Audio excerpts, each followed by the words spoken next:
Waktu Anda 1 menit dimulai ketika Anda berbicara. Silakan. Terima kasih Mas Hendy, kawan saya ingin mengajukan pertanyaan berkaitan dengan pelayanan publik dan tata kelola birokrasi. Pendapatan asli daerah merupakan salah satu sumber terbesar APBD. Mas Hendy, bagaimana strategi saudara dalam meningkatkan pelayanan publik dan tata kelola birokrasi sehingga mampu mendorong peningkatan PAD kita? Terima kasih. Sudah cukup, Bapak? Cukup.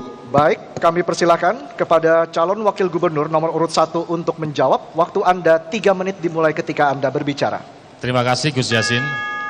Tata kelola pemerintahan dan kepemimpinan serta reformasi birokrasi di dalam pemerintahan hari ini adalah bukan sebuah pilihan, tapi kewajiban. Ini sebuah keharusan yang dilakukan oleh pemimpin modern, pemerintahan yang modern. Kenapa? Karena masyarakatnya sudah cerdas. Masyarakatnya semakin ingin mendapatkan pelayanan dengan cepat. Maka kami pernah terapkan, kami punya pengalaman bahwa untuk menjalankan itu kita memakai tools tambahan perlengkapan di mana digitalisasi bisa diterapkan untuk kemudian bisa membuat pelayanan publik bisa menjadi semakin cepat. Waktu itu kita buat namanya e-government di Kota Semarang 2013. Apa yang terjadi? Resistensinya adalah pertama dari teman-teman internal PNS. Ada yang sudah sepuh, sudah tua, nggak paham dengan kemajuan teknologi, tapi kita buat fakta integritas. Kita paksa, karena menurut kami waktu itu bahwa kemajuan teknologi adalah hal yang tidak bisa kita abaikan begitu saja. Maka kemudian berkembang, mulai dari e-planning, perencanaan, musrenbang di tingkat RW, kelurahan, kecamatan, sampai musrenbang kota, ada sebuah perencanaan yang bisa dimasukkan oleh masyarakat lewat e-planning tadi. Sehingga akan muncul usulan-usulan aspirasi dari masyarakat yang mungkin mereka waktu itu tidak datang di dalam musrenbang. Kemudian di dalam program e-budgeting, masyarakat juga bisa melihat, ternyata di OPDA itu ada anggaran sekian untuk program apa, sekarang sudah dikerjakan atau belum. Sehingga di dalam fungsi controlling, e-control, MONEF, kami kemudian bisa ikut mendapatkan masukan dari masyarakat. Masyarakat menyampaikan ada kemudian program yang mestinya sudah dijalankan di PU, tapi kemudian di titik yang mestinya dijalankan itu belum ada kegiatan, padahal sudah masuki bulan Oktober. Kita tinggal memanggil PU. Nah, maka yang terjadi adalah muncullah efisiensi dan efektivitas. Dengan efisiensi dan efektivitas, maka kemudian kita bisa menambah belanja untuk hal-hal lain, termasuk kemudian mengurangi orang-orang yang terlibat di dalam pendapatan itu untuk bisa memunculkan potensi korupsi. Karena antar satu dengan yang lain kemudian bisa dihindarkan untuk ketemu. Itulah yang kami lakukan.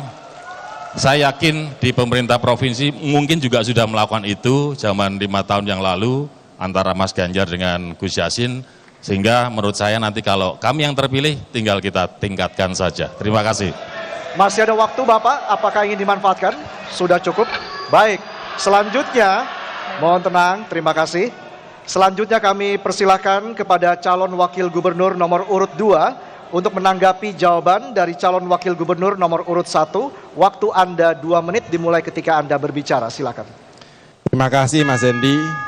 Bahwa yang saya pertanyakan itu bukan masalah e-planningnya, e-governmentnya, akan tetapi bagaimana pelayanan itu bisa meningkatkan PAD-nya. Yang ini belum dijawab oleh Mas Hendy.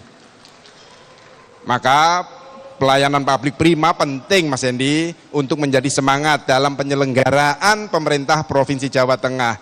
Dengan memberikan pelayanan prima, maka manfaatnya tidak saja memberikan pelayanan secara maksimal kepada seluruh rakyat Jawa Tengah, namun juga akan kembali pada pemerintah Provinsi Jawa Tengah. Tentu kami memiliki program integrasi semua aplikasi layanan.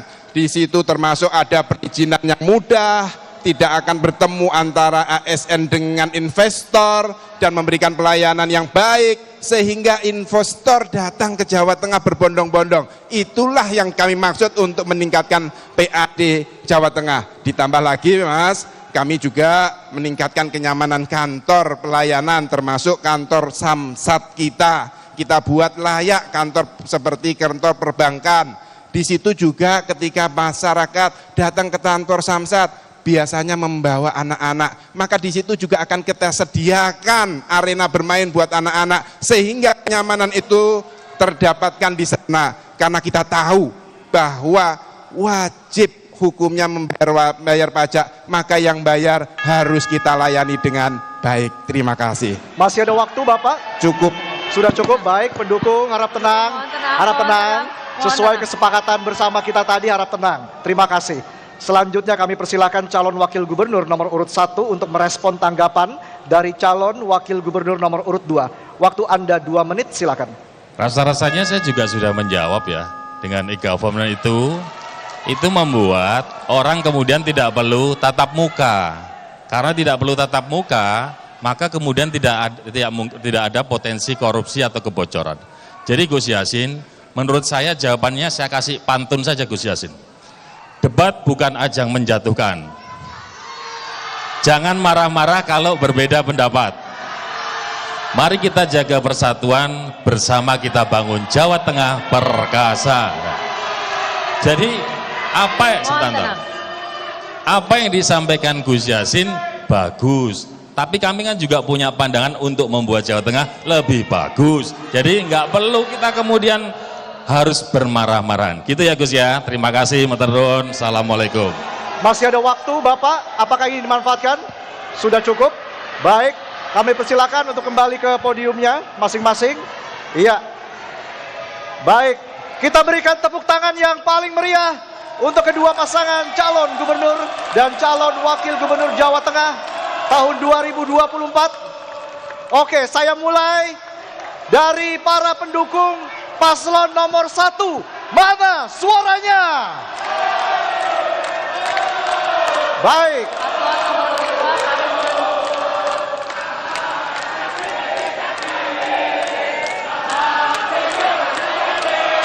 Oke.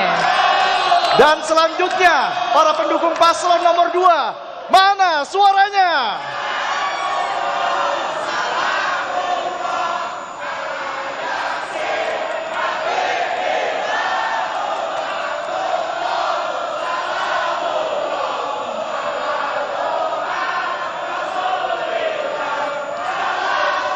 Baik, hadirin dan pemirsa, sesi bertanya, menjawab, menanggapi, dan merespon antar calon wakil gubernur telah selesai.